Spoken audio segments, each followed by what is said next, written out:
Tabii çerçeve yasayla birlikte bir süreç başladı ama en çok merak edilen konu şu. Yani süreç bu nasıl ilerleyecek? Yani en azından biraz hem çerçeve yasanın uygulanması ve pratikte hayat bulması açısından nasıl bir süreç bizi bekliyor? Tabii çerçeve yasayla önemli bir aşama kat edilmiş oldu aslında. Eksikleri var, yetersizlikleri var, eleştirilecek pek çok tarafı var. Bizim daha önce Milli Dayanışma, Kardeşlik ve Demokrasi Komisyonu'nun ortak raporu çıktığında da bir takım itirazlarımız vardı. Özellikle raporun diline, Kürt sorununu tanımlama biçimine, içine almaya çalıştığı güvenlikçi bakış açısına ve bu paranteze ilişkin çerçeve yasaya giden süreçte de benzer itirazlarımız, eleştirilerimiz oldu ve bu eleştirilerimiz baki kalmakla birlikte çerçeve yasanın önemli olduğunu düşünüyoruz biz. Dolayısıyla çerçeve yasaya verilen 467 evet oyu yasama açısından baktığımızda Kürt sorununun şiddetten arındırılması açısından baktığımızda çok önemli bir destek oyu. Ancak her evetin farklı siyasi partiler açısından farklı anlamları ve yankıları var.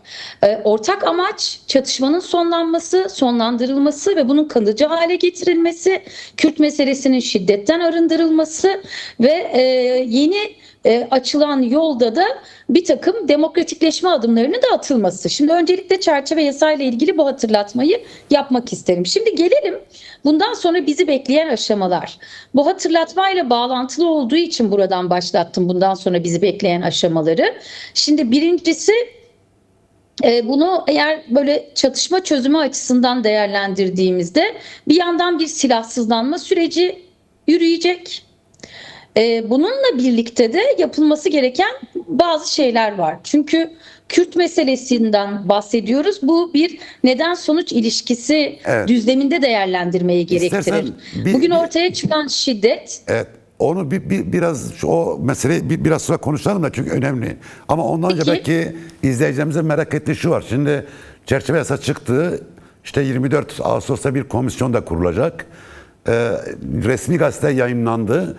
Şimdi pratikleşmesi nasıl bir takvime bağlı? Belki izleyicilerim açısından merak edilen konuların başına bu geliyor. Yani bundan sonra nasıl bir takvimle bu yasa pratikte uygulanmaya başlayacak? Şimdi bu yasa çerçevesinde oluşturulması gereken kurullar var. Yasa bu kurulların oluşturulmasını öngörüyor. Bu kurullardan biri bir üst kurul gibi, koordinasyon kurulu gibi işleyecek olan Cumhurbaşkanlığına bağlı, Cumhurbaşkanı yardımcısının başkanlığında, içinde bakanların da yer aldığı, işte MİT Başkanı'nın da yer aldığı, Milli Güvenlik Kurulu Genel Sekreterinin de içinde yer aldığı bir üst koordinasyon kurulu. Şu anda kuruluşu ilan edilen tek kurul bu kurul. Bu kurulda ilk toplantısını 24 Ağustos'ta yapacağını duyurdu. Bu kurul ilk toplantısını yaptıktan sonra o toplantı gündemine ve toplantıda alacakları kararlara göre kamuoyuna bir açıklama yapacaktır. Ancak kurulması beklenen bir başka kurul daha var.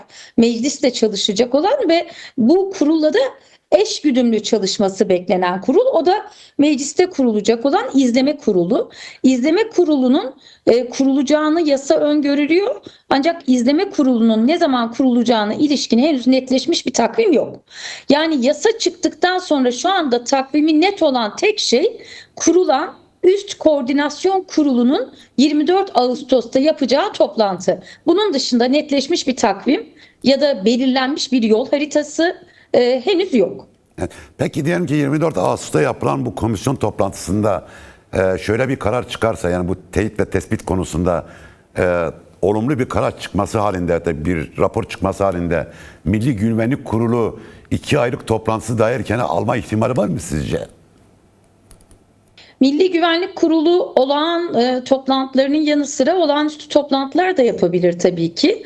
Dolayısıyla Milli Güvenlik Kurulu eğer bu teyit tespit prosedürünün bittiğini düşünüyorsa ve buna ilişkin gerekli donelere sahipse tabii pekala toplanabilir ve bu durumu teyit edip sürecin ivme kazanmasını sağlayabilir. Yani bu bunun önünde herhangi bir engel yok. Yani Milli Güvenlik Kurulu toplanmadan görüşünü açıklamadan ve onun kararı resmi gazeteden yayınlamadan bu çerçeve yasa pratikte şu anda uygulanmıyor. Öyle mi?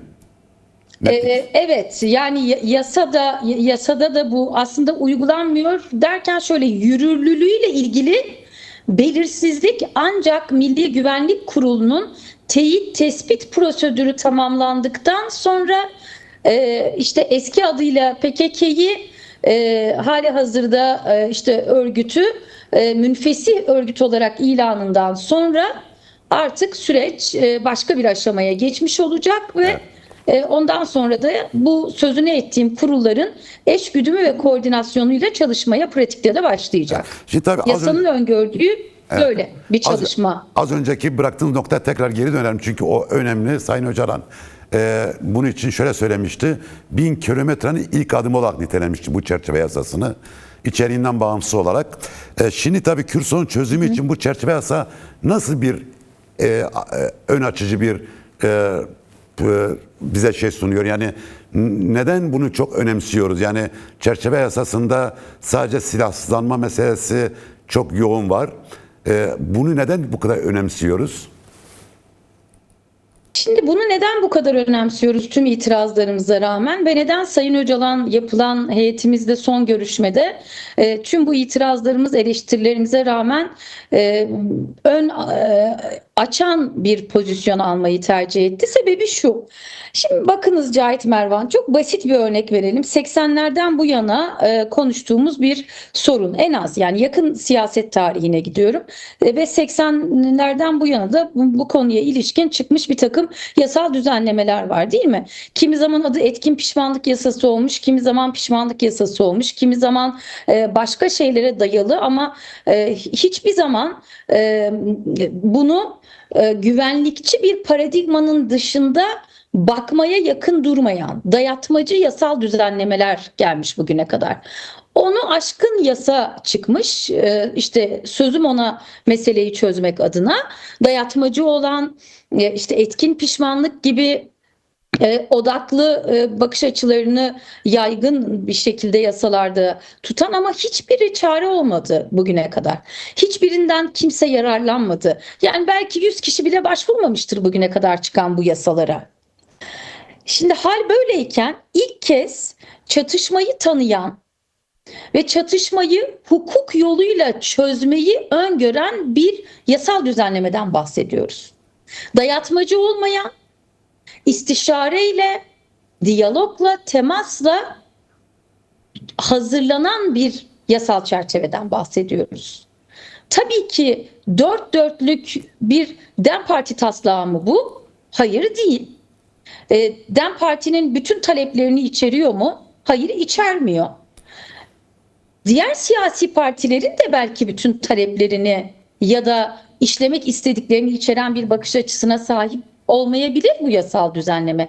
Nitekim olmadığını, eksiklerinin olduğunu, yetersizliklerinin olduğunu aynı zamanda bu yasa teklifiyle ilgili basın toplantısı düzenleyen Adalet ve Kalkınma Partisi Grup Başkanı Abdullah Güler de ifade etti. Ayrı yerlerden kuruyoruz tabii ki bu cümleleri. Aynı bakış açısıyla söylemiyoruz. Ama mesela kendileri de yetersizliklerini, eksiklerini kabul ettiler. Mesela bu yasanın en büyük eksiğini ortaya çıkan sonucun nedenine hiçbir şekilde atıfta dahi bulunmuyor. Evet. Kürt meselesi, Kürt sorunu. Çünkü PKK neticede Kürt sorununun çözümsüzlüğünden kaynaklı bir sonuç.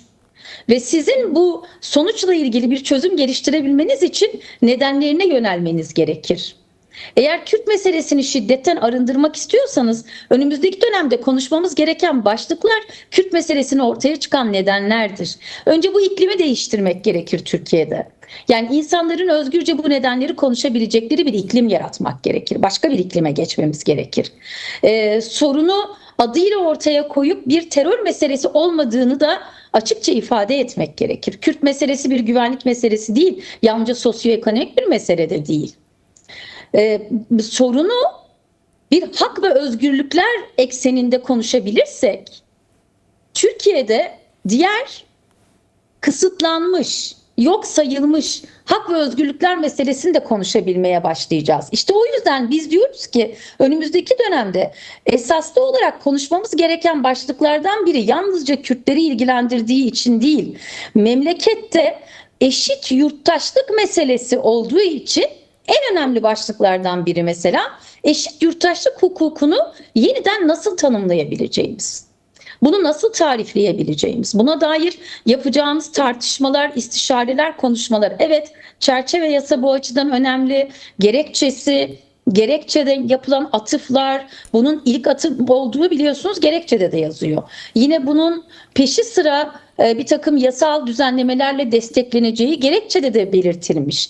Tüm bunların hukukla yetersiz de olsa çerçevelenmiş olması 50 yıllık Türkiye siyasetine baktığımızda değersiz bir adım değil. Bunu kabul edelim. Bu binbir emeğin, çabanın, tekrar ediyorum istişarenin, diyalog ve müzakerenin sonucunda ortaya çıkmış bir yasal düzenleme. Çok geniş bir siyasi uzlaşıyla parlamentodan destek görmüş ve yine yakın siyaset tarihinde benzeri bir desteğin olmadığı bir yasal düzenlemeden bahsediyoruz. O yüzden bu açılardan baktığımızda bu yasal çerçevenin hakkını teslim etmek gerekiyor. Ancak bunu kalıcı hale getirecek, bunu demokratikleşmeyle destekleyecek, bunu meselenin çıkış nedenlerini tartışabilir, konuşabilir, çözebilir hale getirebilecek bir yol haritasına ve bu yol haritasının işleneceği bir takvime ihtiyacımız var. Neden diyeceksiniz? Burada son cümleyi söylüyorum bu soruyla bağlantılı. Çünkü kaybedecek zaman yok. Kaybedecek zamanın olmamasının bir nedeni de bölgesel gelişmeler. Ortaya çıkabilecek riskler, provokasyonlar. Bunların olmaması için hemen bu kurullar eşgüdümlü bir şekilde çalışmaya başlamalı ve silahsızlanma süreciyle ilgili ve yalnızca silahsızlanmayla da ilgili değil, bununla da sınırlandırmamak gerekiyor. Sayın Öcalan'ın mutlak surette bu barış ve demokratik toplum sürecindeki rolünü etkin bir biçimde oynayabilmesi, kesintisiz katılımının sağlanabilmesi ve bu sürecin koordinasyonunda yer alabilmesi için buna uygun koşullara eriştirilmesi gerekiyor ve bu kurullarla da eşgüdümlü bir şekilde iletişim kurması gerekiyor. Sürecin ivme kazanması ve hızlanması için bu sürecin gereği, kaçınılmaz bir durum. Evet. Şimdi son bir soru. DEM Parti 5. olan Büyük Kongresi toplanıyor. Önümüzdeki 6 Eylül'de sanıyorum değil mi? Yanlış değilsem. 6 Eylül'de evet 20 Eylül'deydi. 6 Eylül'e aldık. Teknik bir kongre mi acaba böyle yoksa daha büyük başka bir kongrenin ön hazırlığı mı olacak? Bir yasal zorluktan mı kaynaklanan bir kongre? Bu konuda biraz kafalar karışık da onun için söylüyorum. Karışık çünkü o kadar çok kulis haber var, o kadar çok iddia var ki. Şimdi ben de biraz açık söyleyeyim. Bazen haberlere bakıyorum, DEM Parti'nin kapanacağını görüyorum. Bazı haberlere bakıyorum, DEM Parti'nin tüzüğünün değiştiğini görüyorum. Bazı haberlerde programının değiştiğini görüyorum. Bazılarında işte yeniden yapılandığını görüyorum. Şimdi hangileri doğru bunların diye soracaksınız. DEM Parti 6 Eylül'de kongresini yapıyor. Evet, bu bir yenilenme döneminin başlangıç kongresi olacak bizim için. Evet. DEM Parti için yeniden yapılanma, yeni dönem ihtiyaçlarını önümüzdeki günlerde tartışabileceğimiz, konuşabileceğimiz, daha güçlü bir biçimde yeni döneme hazırlanabileceğimiz bir başlangıç kongresi yapıyoruz biz. Yasal zorunluluğa gelince tabii ki zaten kurultaylar bir yandan da hem yenilenme hem de yasal olarak gerekenleri yapma planlamalarıdır ve bir yandan da yasal zorunluluk var. Ancak bu yasal zorunlulukla ilgili şöyle bir açıklama yapayım. Biliyorsunuz siyasi partiler kanununa göre işte 2 yılda bir, en geç 3. yılda bir yıl uzatarak kongrenizi yapmanız gerekir. Biz bunu geçen sene 11 Temmuz sonrası süreçle bağlantılı olduğu için ifade etmekte yarar görüyorum. 11 Temmuz sonrası ertelememizin sebebi yasal hazırlık beklentisiydi. Çünkü 11 Temmuz'da Süleymaniye'de silahlar yakılarak imha edilmişti ve normal koşullarda akabinde ikinci bir aşamaya geçmek gerekiyordu. O aşamada işte bir yasal çerçeve aşamasıydı. O aşamaya bu zamana kadar geçilemedi. Geçilemediği için de biz geçen sene yapmamız gereken kongreyi bu seneye erteledik. Böyle bir yasal takvimi de var bunun. Ancak bu yalnızca yasal takvim dolayısıyla değil, bizim için temel motivasyonu bu kongrenin yeni dönemin başlangıç kongresi olacak olması. Şimdi gelelim program tüzük meselesine. Buna da bir açıklık getirmek isterim. Zaten biliyorsunuz HDP ile ilgili davadan dolayı Yeşil Sol Parti olarak seçimlere girmiş bir gelenekten bahsediyoruz ve Yeşil Sol Parti dönemi sonrasında HDP oldu. HDP ismi kabul edilmedi. Ve ondan sonra DEM Parti ile yola devam ettik. Dolayısıyla bizim program ve tüzükle ilgili de çok ciddi ihtiyaçlarımız var. Yeni döneme hazırlık yapmamız gerekiyor. Zaten hali hazırda kurduğumuz komisyonlardan birinin adı Program Tüzük Komisyonu. Biri Genişleme ve Mutabakat Komisyonu. Biri de Kongre Hazırlık Komisyonu. Yani 3 komisyonumuz Merkez Yürütme Kurulumuzla eşgüdümlü bir biçimde aylardır çalışmaya başladı. Biz yeni dönemin startını epey önce verdik. Ancak yasanın gecikmiş olması, bu yasal hazırlıklarla ilgili takvimin belirsizliği, o sürecin sarkması, yine sonrasındaki takvimin ve yol haritasının belirsizliği gibi nedenler bizim 20 Eylül'de yapacağımız kongreyi öne almamıza ve bu kongreyi de yeni bir dönemin başlangıç kongresine dönüştürme tartışmalarını kamuoyuna yansıtmamıza neden oldu. MYK'da böyle bir karar aldık. Yoksa bu bizim aylardır tartıştığımız, konuştuğumuz bir karardı. En sonunda bunu bütün ilgili kurullarımızda değerlendirdikten sonra 6 Eylül'de delegelerimizle birlikte bir kongre yapmaya karar verdik. Bir yandan yasal sürecin hazırlıkları da var. Çerçeve yasadan bahsediyorum, kök yasadan bahsediyorum. Kongreyle ilgili durum böyle. Yani Eksik anladım. bıraktığım bir konu varsa kongreyle ilgili sorun lütfen. Sadece Bunu bir netleştirmek cümle. isterim. Sanırım kitlesel bir kongre olmayacak. Bu sefer delegelerin katıldığı bir kongre olacak. Öyle mi? Doğru mu anladım? Evet, delegelerimizle yapacağız bu kongreyi. Kitlesel kongremizi, yeni döneme hazırlıkların tamamlandığı kongreyi önümüzdeki günlerde tüm bu kurullarımızın çalışmaları, tartışmalar bittikten ve hazırlıklar bittikten sonra ancak belirleyebiliriz. Şu anda belirlenmiş bir tarih yok kongreyle ilgili, bunu söyleyeyim. Biliyorsunuz biz İl konferansları yaptık, bölge konferansları yaptık ve aslında büyük konferansa hazırlanıyorduk. Evet. Ve Eylül'ün ilk haftasında yapacağımız olan da büyük konferanstı. Şimdi o büyük konferansın takviminin yerine kongremizi öne almaya karar verdik. Büyük konferansımızı da hazırlıklarımız tamamlandıktan sonra gerçekleştireceğiz ve ondan sonra da yeni dönemin kongresi olacak. Ama bu sebeple bu kongreye yaklaşımımız şöyle değil. Yani bir mesela geçiş kongresi gibi düşünerek hazırlanmıyoruz biz buna. Tabii ki yine yeni dönemin hazırlık motivasyonu var. Bunun coşkusu var. Bir yandan da başka hazırlıkların içerisindeyiz. Dolayısıyla yalnızca kongre odaklı değil, birbirini besleyen çalışmalar çeşitli kanallardan ilerliyor ve bütün kurulların katılımıyla ve tartışmalarıyla birlikte. Evet.